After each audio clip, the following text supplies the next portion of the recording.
Simpang siur berita ini di mana-mana. Bolehkah perempuan haid dan nifas keramas? Apakah haram? Apakah makruh? Jawabannya ternyata kalau keramas saja maka diperbolehkan. Sebenarnya ini semua berawal daripada suatu makalah. Salah satu pendapat mengatakan hadis dhaif sehingga tidak bisa dijadikan patokan hukum. Di dalam makalah tersebut disebutkan bahwa ketika ada satu anggota daripada orang yang berhadas besar ini terpisah sebelum dia mandi besar, maka nanti anggota tersebut akan kembali kepadanya di hari kiamat dalam keadaan jinabat. Hadis ini atau makalah ini tidak bisa mencetuskan hukum haram. Ini hanya sebatas sunnah bagi perempuan untuk tidak menghilangkan anggota tubuhnya dalam keadaan haid. Maksudnya adalah semisal potong kuku atau potong rambut atau merontokkan rambut dengan cara bersisir. Kalau memang sisiran dia yakin akan merontokkan rambut, maka berarti kegiatan ini menyalahi kesunahan. Pol-polnya hukumnya adalah makruh, tidak sampai haram.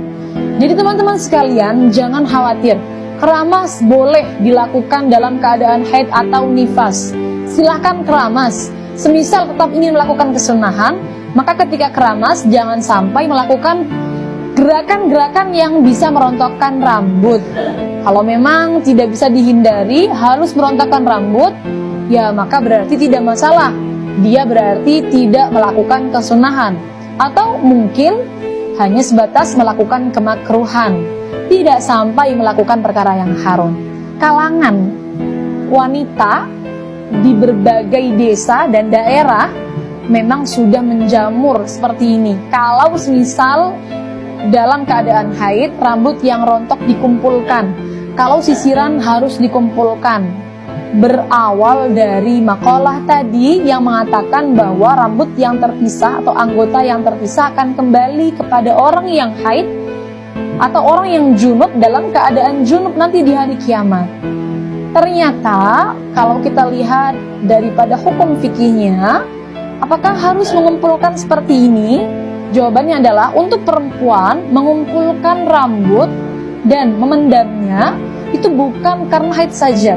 Dianjurkan mengumpulkan rambut yang rontok dan memendamnya sekira tidak terlihat oleh orang-orang yang bukan mahramnya, baik dalam keadaan haid ataupun tidak dalam keadaan haid, dalam keadaan suci. Jadi mengumpulkan rambut tidak haid ataupun haid itu dianjurkan dalam syariat. Tapi kemudian setelah dikumpulkan dipendam atau ditaruh di tempat sekira tidak terlihat oleh orang-orang yang bukan mahramnya, lelaki yang bukan mahramnya. Nah, yang salah kaprah lagi biasanya setelah dikumpulkan kemudian ikut dimandikan ketika mandi besar. Ini tidak ada keharusannya, bahkan sunnah pun tidak. Yang harus dibasuh saat mandi besar bukan yang sudah terlepas, tetapi yang menempel di tubuh. Jadi kalau rambut rontok saat haid tidak perlu kita bawa ketika mandi besar untuk kita sucikan, tidak perlu. Cukup kita kubur agar tidak terlihat oleh laki-laki yang bukan mahramnya.